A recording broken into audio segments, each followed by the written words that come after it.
Hi, I'm David Stevenson. By way of introduction, I am an IoT strategist. I write according to Google, the world's leading blog amongst non-corporate ones for the IoT.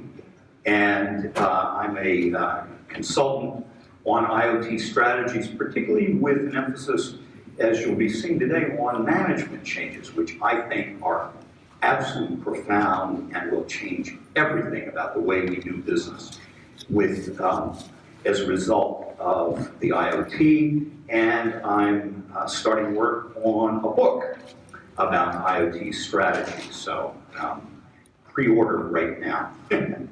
So I get as excited as the next guy about new IoT devices. This is one that's my absolute fave right now. If you can imagine, what that is a little panel about 3 inches long. It goes on the back of your iPhone, and you hold it so that your 2 left fingers are on the left-hand panel, the 2 right-hand ones on the right-hand panel.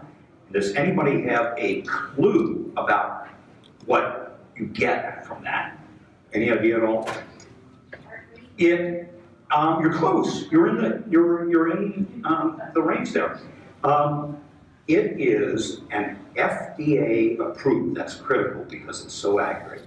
FDA approved ECG monitor, which is ECGs are particularly critical for people who've got congestive heart failure, and that's a $30 billion a year problem, not to mention it can kill you. And so, in the space for a device that costs under $100, in the space of 30 seconds, you can get the same FDA-approved results from that as you get from going to the hospital and a $10,000 test. How amazing is that? So anyway, that is cool. However, I'm convinced that we are falling way short of the promise of the IoT if we stop with cool things or improving the efficiency of processes and things like that, because I believe that the IoT can fundamentally transform our companies and economy. I have to tell you one other thing in terms of my background. I was a religion major as an undergraduate and never followed up on that, but I did become an evangelist. I'm an evangelist for change and innovation, and I hope you'll see today how truly dramatic the IoT can be in terms of its impact on companies. It can create new revenue streams instead of products that we've sold in the past. Now, more and more companies are going to leasing of products, and where you pay only for the services that you get from the product, and in many cases creating new revenue streams by selling the customers the data from the devices so that they are able to optimize production and you get more money. Delighting customers, talk a little bit more about this later, but increasingly you're going to have, there was mention this morning of, it was a production sizes of 1, the Harley-Davidson example where they're able to customize products. And I love the Tesla, where they're able to actually add new features after you've got the car because of doing software upgrades and things of that sort. You can build precision manufacturing. By that I mean that in the past, even for example, what passed for so-called just-in-time supply chain, it was never really, because you never had that kind of exact information about what was happening on the production line. And now, that can be relayed and shared, even on an end-to-end basis, with your supply chain. And you can also optimize the precision of the manufacturing process itself. I'll give some examples later on about that in a way that was never possible before, because you weren't able to peer inside the organization, the things, and see how they did. Next, it can break down information silos. In some cases, that may be within a corporation, where you've got one department that is looking currently at a product or a process in isolation, but you know darn well that it actually involves other departments and other people. And so for the first time, we can really break that down. They can work together. And guess what? As a bonus, it can really protect the planet. There is amazing stuff we can do. For example, in the logistics field, which, because of the emissions from the trucks and the boats and planes, it's just a major, major contributor to global warming. And through precision in the logistics process, where you just started to scrape the surface, you can have amazing things. So I could go on more and more about this, but there's a lot more to achieving these breakthroughs than great technology and cool apps. And that's why I want to mention Albert Einstein, where he said you can never solve a problem on the level which it was created, and frequently that's paraphrased as you can't solve a problem with the same thinking that created it. That's really what I'm going to concentrate on this afternoon, is how complementing all of the great technology breakthroughs that make the IoT process possible, we have to have fundamental changes in the way we think about business to really, really capitalize on the full potential of this. And I call these the 4 essential truths of the Internet of Things. And I'll go on and explain each one of these later. First, make privacy and security the highest priority. As I'll explain in more detail later, this used to be the 4th of my essential truths, and recently I've elevated it to number 1 because, honest to God, if you don't assure privacy and security from the get-go, and we've all got Apple and the Justice Department on our minds right now in that regard, you don't ensure privacy and security from the very beginning, it's not going to go anywhere. I'll explain more later. Secondly, and this is something Sasha mentioned in his presentation, you have to share data instead of hoarding it. Thirdly, close the loop. So many of the things we have done in the past in terms of processes have been linear. And instead, I'm going to be arguing that we need to close the loop and make things cyclical for the first time.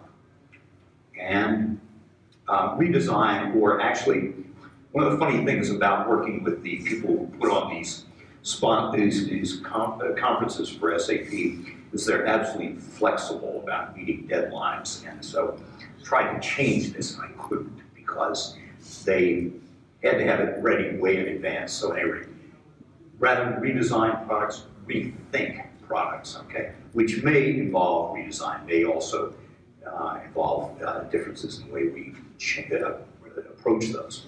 First of these essential truths is to make privacy and security the highest priority. It's critical to truth number 2, sharing data, because sharing data in new ways immediately creates risks that it's going to be shared inappropriately, especially if this involves highly personal issues such as health and finances. And recently, there have been a spate of headlines about, I don't know, has anybody ever heard of Shodan? Shodan advertises itself as the search engine, the Google, for the IoT, okay? And it ain't pretty. This is an article from Newsweek about a baby monitor where the parents were horrified to find out they walk in the baby's room and somebody is talking to their baby and starts spewing obscenities at the parents. And it turns out that the company had almost non-existent security protections, and so they were able to find the IP address for this monitor and hack it and get in there. And if that wasn't enough, just since I originally prepared this presentation, James Clapper, the US intelligence director, so he's the guy who's over the CIA and the NSA, said that, quote, in the future, intelligence services might use the Internet of Things for identification, surveillance, monitoring, location tracking, or targeting for recruitment, and or to gain access to networks or user credentials. That reminded me of something I'd written about 4 years ago when David Petraeus was the head of the CIA. He went nuts about the IoT. Quote, transformational is an overused word, but I do believe it properly applies to these technologies. He said, particularly in their effect on clandestine tradecraft, items of interest can be located, identified, monitored, and remotely controlled. You know, in the past, you had to do dumb things like going to a judge and telling him you had probable cause to investigate somebody, in which case then you could plant some listening devices in somebody's home. Guess what? Now, we just tell it, we broadcast this all the time with our smart home devices. So no wonder these guys were crazy about this kind of thing. And it is just horrifying as far as I'm concerned.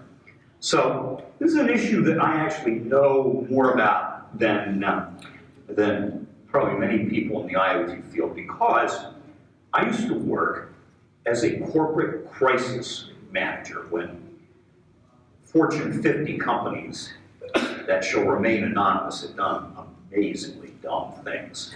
And they were risking, in many cases, the actual survival of the company because the stakes were so high.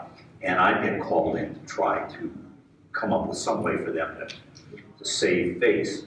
And a common factor in almost all these cases was fear on the part of the public. Pollution issues, all sorts of different things. And I assume probably most of you are engineers, and I've worked on these issues primarily with engineers. And if you've ever taken a Myers-Briggs test, I am the polar opposite of 98% of all engineers, ENFP. And so when things didn't go well, it was horrific. When they did go well, we were a great team because we each had expertise that the other didn't have. And so fear is one of these things that they had a lot of trouble dealing with because it was irrational. They were able to very quickly and easily show me why the fear was not fact-based, okay? But that didn't mean that it wasn't very real to the people who were feeling the fear. And that can become even more important with the IoT. Anybody recognize this photo? It was from Wired, right? A couple months ago, there was a Wired reporter who was working with a couple of white hat ethical hackers. And he is driving on an interstate at 60 or 70 miles an hour in St. Louis. And suddenly, the music starts blaring, the AC turns into the heat in the middle of the summer, and there are the two guys' pictures on the entertainment display on the thing, waving to him. And he said, and now we're going to take over your car, which they did. Now, bear in mind, this was done, it's sort of like that hack that Target suffered a couple of years ago. You already remember, it wasn't a direct assault on their IT system. It was done indirectly through an HVAC contractor. And in this case, it was done through the entertainment system on the car rather than the drivetrain. But that didn't make it any better, and suddenly the engine dies. And he was lucky. It was kind of weird because he was a party to this whole thing, and he actually did lose control of the car, and he was very lucky he was able to get off the road. But anyway, it really is a terrible issue.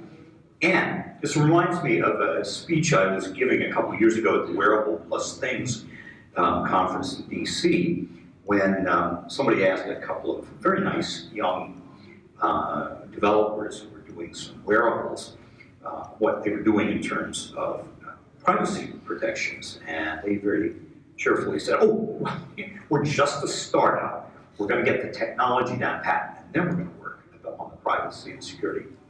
And guess what? This is an absolute rule. You can't do that. You can't wait to build in privacy and security later on. It has to be inherent right from the get-go, and that's the reason why this is the most important aspect of the IoT as far as I'm concerned. And it is, we've seen time and time again on all sorts of issues, it's very hard to build trust and easy to lose it. Now, that you might think that's mainly dealing with customer products, but the same thing, and again, the Shodan site, even at one point, I think they may have cleared up all of these, but they even had plans for the IT structures at nuclear power plants that were on there. And again, they identified the IP addresses for it.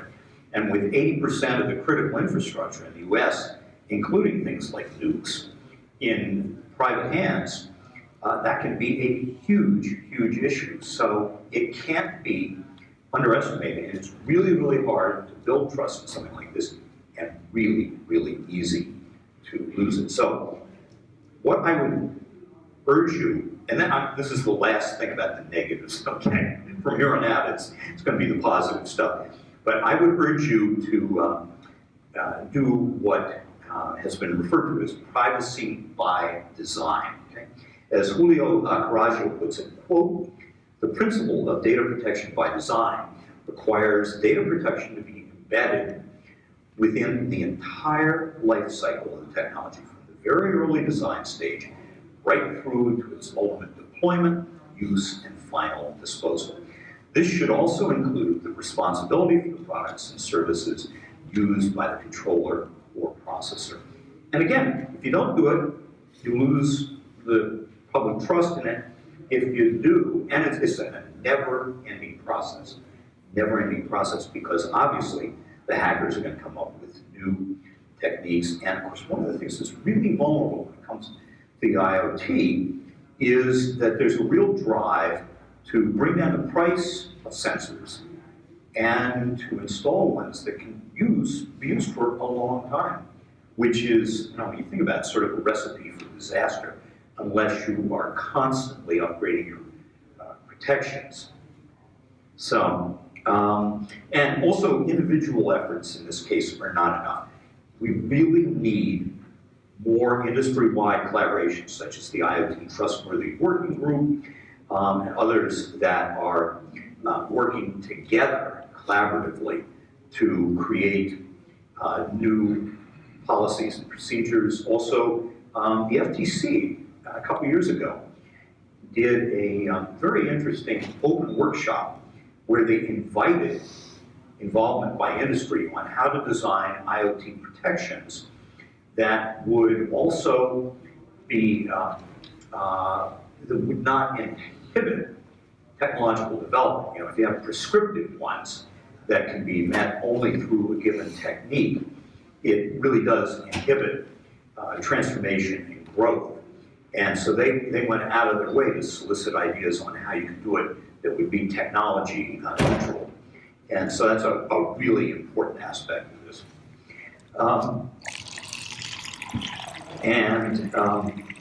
The second truth, this is where we get into the more positive stuff, is we have to share data. And that's one of the things that came across loud and clear in Sasha's presentation about the port of Hamburg, that they went out of their way to share data amongst all of the players involved in the port. And when you think about it, this is a really big transition for business. In example I always love to think about is in 1789, there was a young guy, I think in his early 20s, named Sam Slater, who had worked in one of the Arkwright woolen mills in Manchester, England. And those mills gave the British economy such an incredible strategic advantage, it was illegal to take a plant for an Arkwright mill out of England.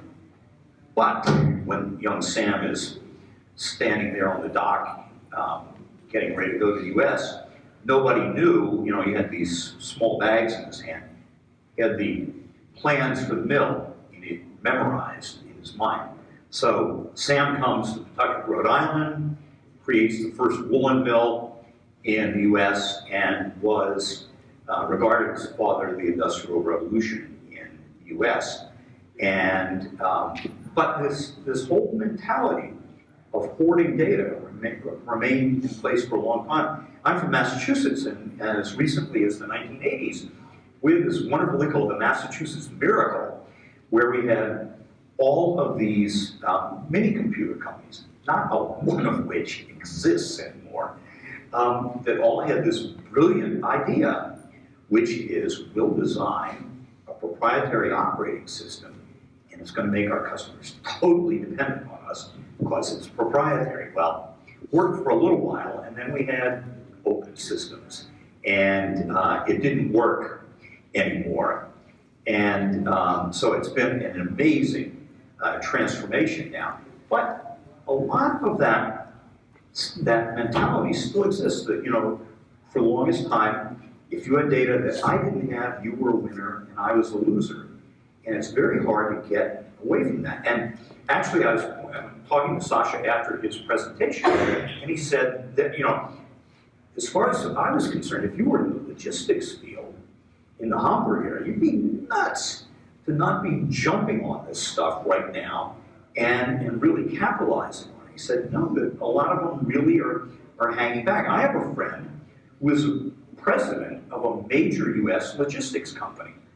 And when I met with him recently, he said, he knows about the IoT, or at least he thinks he knows. I don't think he really does.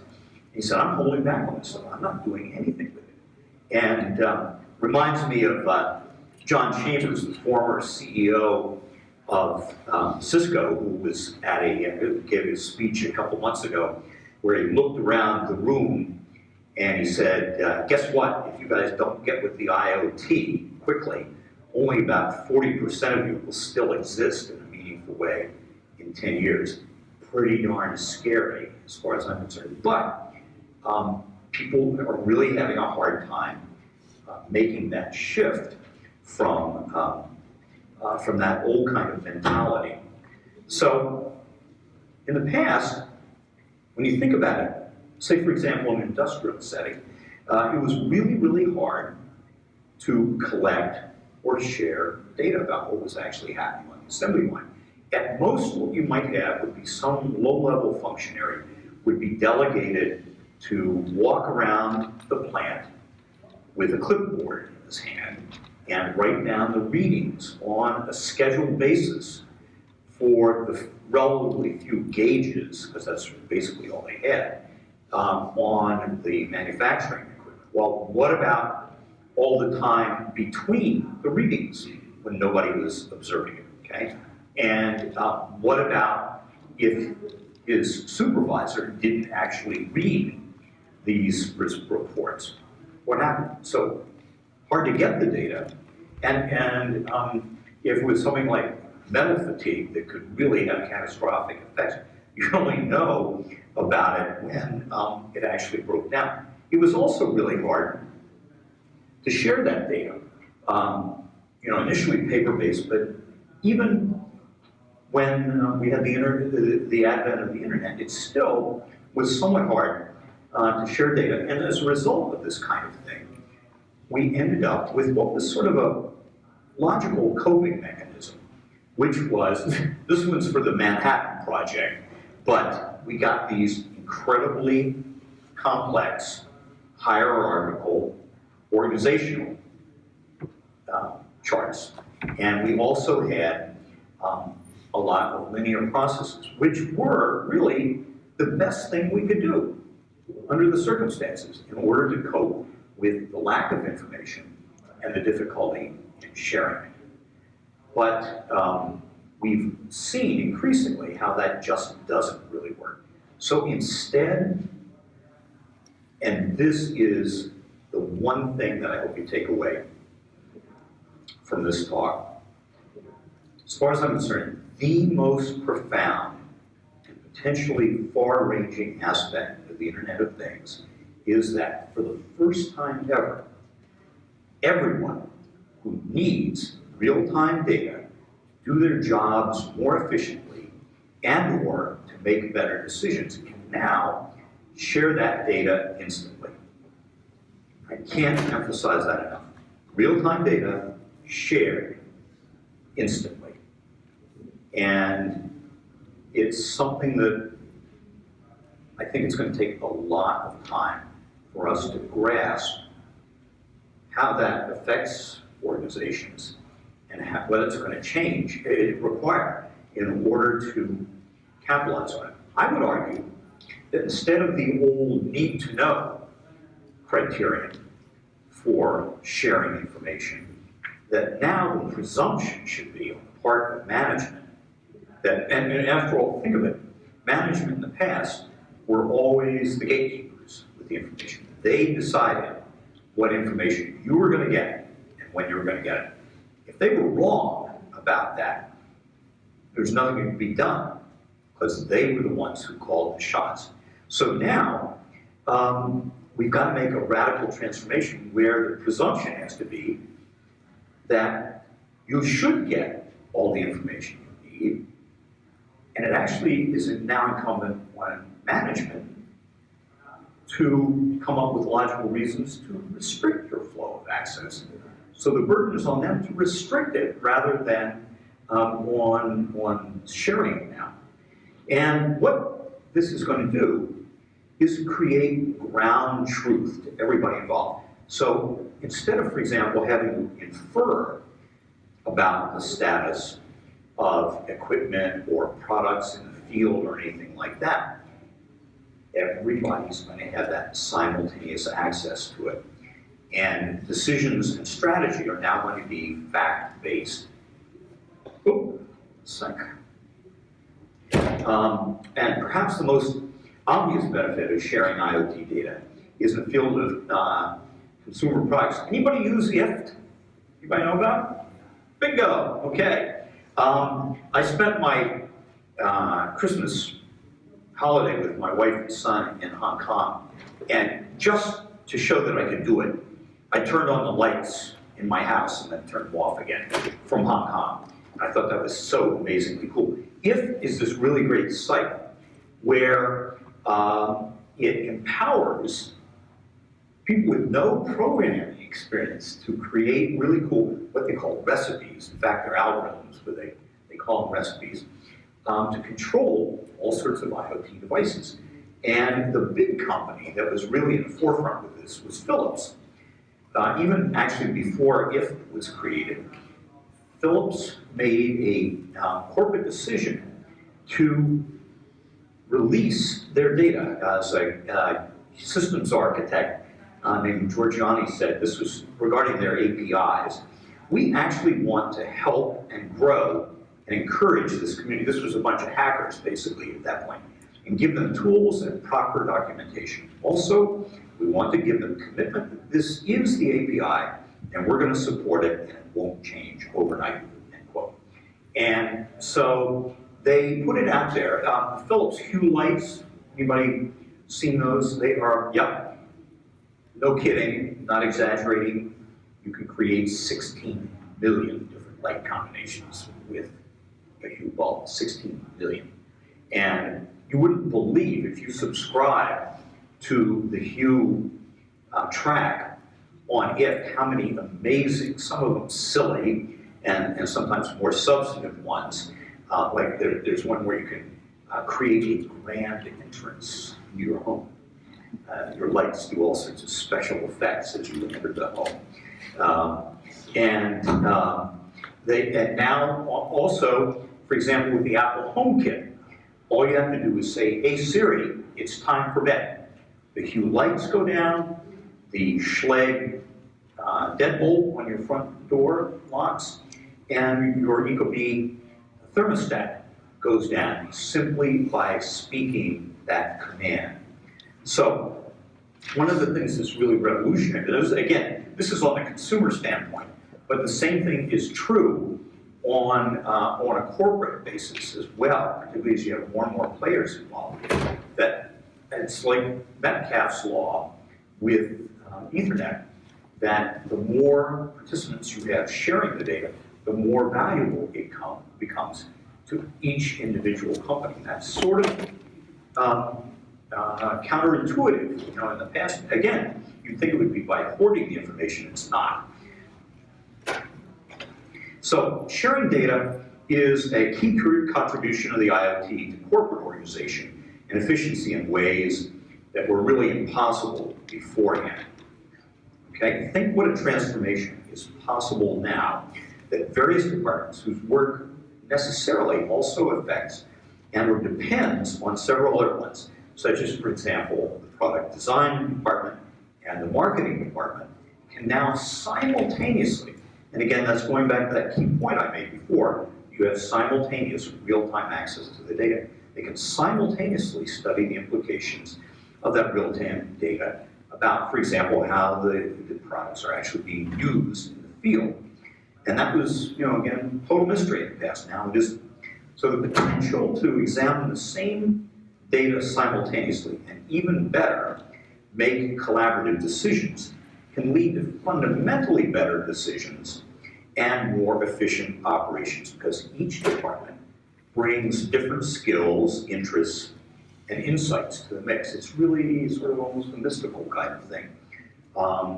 And that's not to diminish the contribution of any one department or any one individual, but it's this synergistic effect when you get when everybody is involved. When these are exchanged, each team gains a better understanding of the other's priorities and concerns, and there's a high likelihood of synergistic solutions. So combining insights from various departments and various skill sets can lead to findings that none of those departments would ever come up with by themselves. One of my favorite examples of that is the doctors at the Neonatal Intensive Care Center in the Toronto Hospital for Sick Children worked with IBM data scientists in the Project Artemis. I don't know whether it involved Watson or not, but definitely some heavy-duty processing power, because if you can imagine this, they plastered the bassinets of only 8 very sick, tiny preemies with sensors. And those 8 babies alone generated 90 million data points daily. Absolutely incredible. So the data scientists and the neonatologists worked collaboratively to analyze this data, and they found the most amazing pattern that there is a very sick, very serious illness that affects preemies called late onset neonate sepsis, and it can kill them. And they found, working together with different perspectives from the neonatologists and the data scientists, the most curious pattern. A full day before there's any visible sign of this infection in these neonates, their heart rates became much less variable. And this was a consistent pattern with all of these kids. And as a result of it, the most amazing thing happened. The doctors were now able to intervene a full day before there was any visible sign of the infection and start treatment and really increase the survival rate amongst these really cool kids. So cool that they were able to do that. And the same kind of thing can happen when you bring within your corporation differing perspectives together on the same thing. And has anybody seen the SAP prototype vending machine? Know about that? It's really cool. It uses near-field communication so that as you approach it, if you opt in, it doesn't do anything if you don't opt in, but if you do, as you approach it, it will, at the top, greet you by name, and it'll say things like, do you want the regular? You know, because if people routinely buy the same thing. Or it may try to prod them to get something else and offer them a one-time discount, real-time discount for getting something else. So right there, that would be pretty cool from a marketing standpoint, okay? But here's the thing that I think is really, really cool, that is in terms of the big picture of the IoT and how it can affect everybody in your organization. They didn't stop with just sending that real-time data back to the marketing department. They also sent it to the distribution network. And so visualize it with some truck driver who is scheduled to deliver restocking bottles and things to a given machine on a day. And it turns out it's a really hot summer day, and there is another one fairly nearby at the beach.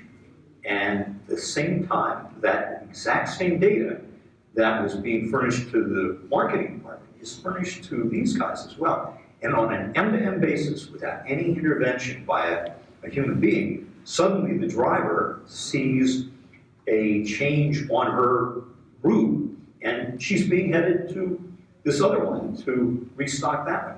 Same data, but serving different needs. And that's an amazing aspect of this. Oh, there it is. I'm sorry, I forgot to change. There we go. So there's the machine, okay?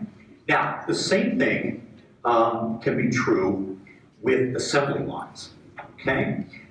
This is the Siemens factory of the future in Germany, which I can't remember the statistics on it, but it basically makes custom-made products with an astounding variety of parts and an astounding variety of products. It's sort of like that idea of the, a run of one at the factory. And because it's all IoT based, they have an incredible, like 99.1% quality rate consistently there, because that data is being fed in consistently and is automating the resupply process and all that kind of thing.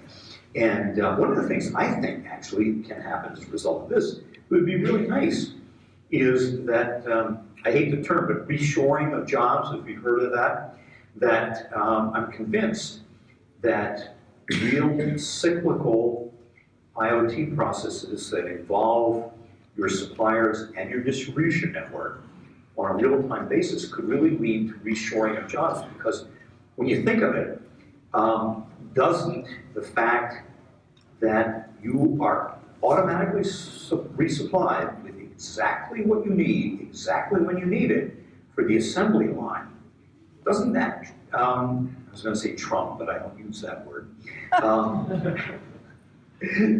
doesn't that overcome the price advantage of dealing with a Chinese supplier, where yes, you get lower prices, but you order a couple weeks in advance, and heaven only knows what's going to happen in terms of ocean conditions and stuff like that. That might mean you wouldn't have it. So, be interesting to see if that actually happens. But I think it could be a really neat thing. And this is so cool. GE just announced this about 2 weeks ago, and I managed to convince the powers that be and amongst the people who organized the conference to allow me to put this in. It's called a digital twin. And the idea is there's a jet turbine over there, and here is its digital equivalent. And the cool thing is that digital equivalent is located back at headquarters, and each one of these turbines has about 60 sensors on it, and is constantly collecting and sending back real-time data about the performance of the turbine. So it is displayed on this digital twin that allows you to really visualize on a real-time basis how it is actually working and increase the operating efficiency of it. And William Rue, the guy at GE who's in charge of all this, even predicts that it might actually, we, when we're born, might in the future have a digital twin that would grow with us over time. And all of our real-time medical indicators through wearables and other things would actually be on there, and our doctors would have access to that kind of thing. Absolutely amazing. So, at any rate, the next one of the essential truths is closing the loop. I've already talked a little bit about having cyclical processes instead of linear ones, but it was so hard in the past where processes were fundamentally linear. My favorite example of this was back in the 1970s, true story. GM created a new car, and everybody loved it, so cool. And a couple months later, the first customer who needed an oil change, if an oil change is simple enough for me to do, it's really, really simple, goes into his dealer, the mechanic scoots underneath the car and scoots out right away and says,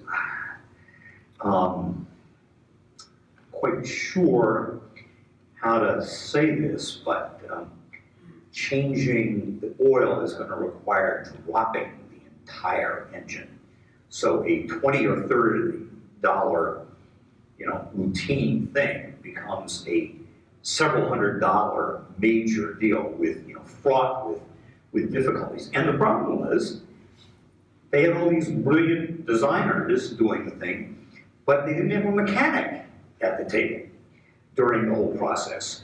And so GM, as a result of that, actually started bringing in a mechanic as part of the design team after that, because they needed that different perspective. So when you do this kind of thing, you have a fundamentally different approach. And so now, and also, and it's really cool, going back to GE, they found that with this real-time flow of data, that they actually are able to speed the product upgrade process, because they're finding out what actually happens in the field, whereas in the past, nobody really had any idea about it. So again, William Rue says GE is adopting practices like releasing stripped-down products quickly, monitoring usage, and rapidly changing designs based on how things are used by customers. These approaches follow the lean startup style at many software-intensive internet companies. We're getting these things done in 3, 6, 9 months, whereas it used to take us 3 years. Amazing.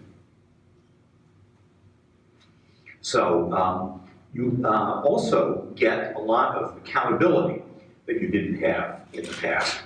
That when you think about it, when you were doing the whole linear process, say for example, you were fairly early in the linear process, you often wouldn't get any kind of timely feedback about the impact of the decisions that your department had made that would affect other ones. And instead, if you can, everybody can see that information on a real-time basis about how it's actually happening, you'll be able to give accountability for the process in a way that you never had. Now, there's a really interesting model for this kind of change that I'd like to suggest. I haven't been able to find, and I'd love it if anybody has come up with anything like this, I haven't found any companies that really have adopted this kind of cyclical management style that I'm talking about, but there is one that's got a variation on it.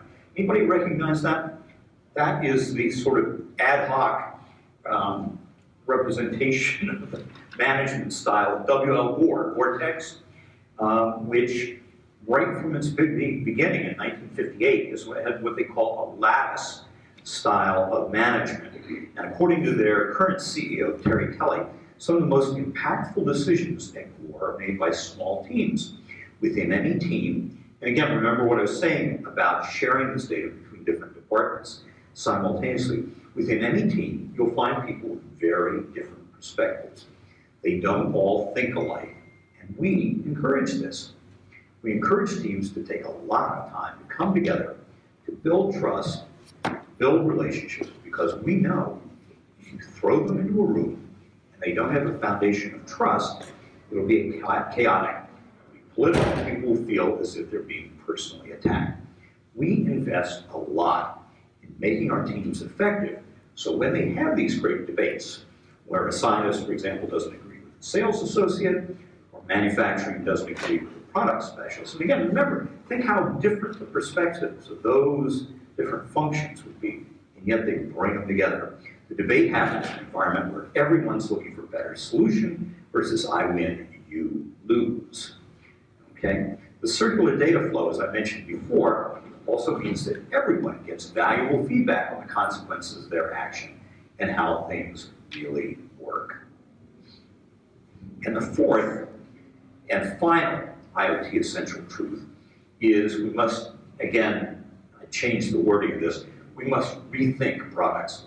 Products gain new stature with the Internet of Things, largely because of the fact that the ability to monitor them means that we're no longer clueless about how products actually work after they leave the factory floor. Think about it. In the past, how amazingly hard it was to know, and you think about it, I suspect that the information flow back probably was very skewed. You would tend to, because it was difficult to get the information back, and there was no automatic way and no objective information, it was all subjective from users. I would imagine that probably the people who loved it and the people who hated it or who had it break on them were probably overrepresented in the feedback, and the vast majority of customers who probably were pretty well satisfied, but might have a few little changes to suggest, they were underrepresented because, again, it was so hard to do that. But now, what do we have? We've got all of these sensors on the products, and they're coming back on a regular basis, so you're no longer clueless about what happens after that. So products actually kind of become players in the whole process, and I think increasingly with this concept of the digital twin, that's going to be a major factor in things. One of the ways this manifests itself is improving product reliability, both for the end user and the manufacturer. So we can now do predictive maintenance, intervening at, say, for example, the first signs of metal fatigue or decreased performance or other metrics. So instead of finding out only after the product had failed, sometimes catastrophically, as with a jet turbine, you can now, once you've got those first initial signs, you can actually intervene the next time the plane lands and make a change at minimal cost and much better effect on the whole thing. And in many cases, they can also be repaired and even upgraded remotely. One of my favorite examples of this was, you may remember, in January 2014, there was a big car recall with GM, with the cars where the keys would drop out of the ignition and would stop. Sometimes people were killed. And GM spent millions of dollars on that. A lot of GM people lost their jobs, and it was a real black eye. And then also, one of the things that's a real problem with auto recalls is actually getting people like me, because I know I've got to get a cable replaced on the trunk of my Toyota, and I've been ignoring it for months, to the point where they actually now are starting to sometimes pay people to come in and get the recall done. Now, the exact same time, okay, nobody heard about this one, there was another serious incident involving another car company, and it was called Tesla.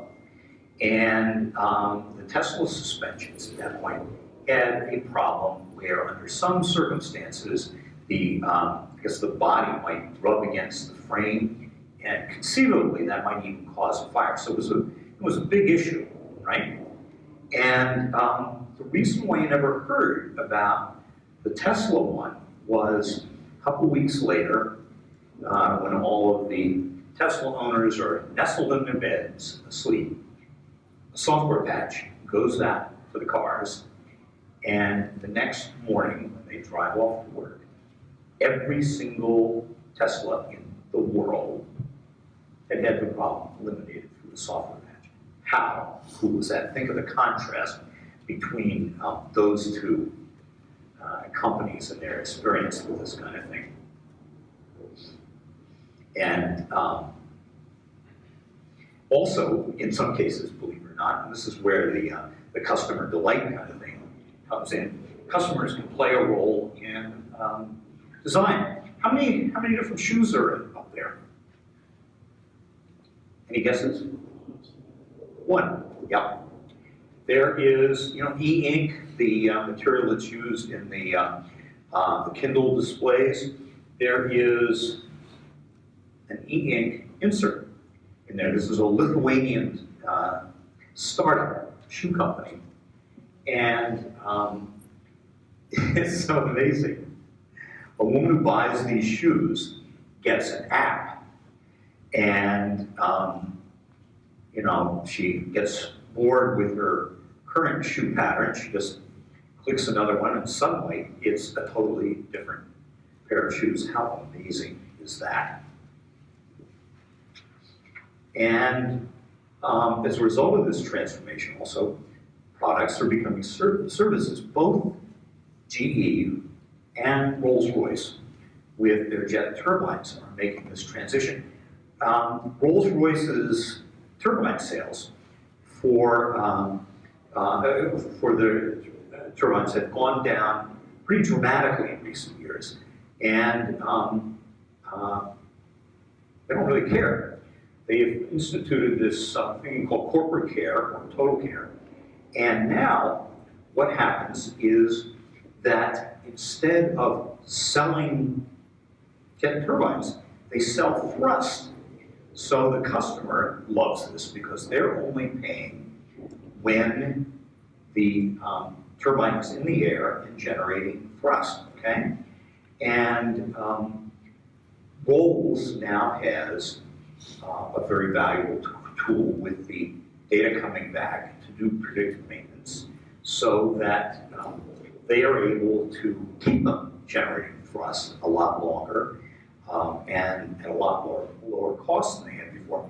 But there is another cool aspect of it, which is that both GE and Rolls-Royce are now selling the data, the real-time data from the engines to the airlines.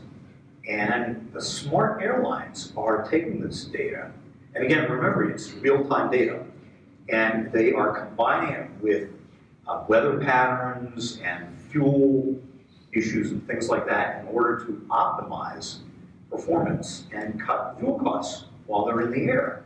And it really is an amazing transformation. So instead of selling products, they are now selling services. Everybody wins, and it's really quite cool. The electric companies are also adapting to these new realities. There's an amazing transformation that's going on. You may have heard there was an article just last week about how basically, if I remember correctly, the statistic was that this year the solar industry in the US will achieve sales equivalent to all of their sales up until now. Just an amazing transformation. And the price is coming down, the efficiency of the conversion is going up. And the utilities are starting to adapt to this new reality of distributed production. And they're having real-time monitoring of appliances. They can now, with big industrial companies, they can intervene, and in return for preferential rates, you can agree to have your electric supply partially cut when there is peak demand in order to avoid brownouts. And so it's this radical transformation in yet another industry as a result of this. Now, in summary, we have these 4 essential truths that, again, I believe are as important as the IoT technology in actually making it possible for us to really achieve the full benefit of the IoT. And I argue that in many cases, they are a little bit harder to make than adopting the technology, and yet it's equally true that you have to do this in order to really realize the full benefit. First one, make privacy and security the highest priority, again, so you don't lose trust, whether it's with individual consumers or with corporations that might be sabotaged. Second, share data instead of hoard it. Third, close the loop, so instead of linear processes, we have cyclical ones with constant feedback. And fourth, rethink the products so that we are able to get new revenue streams and also have more durable products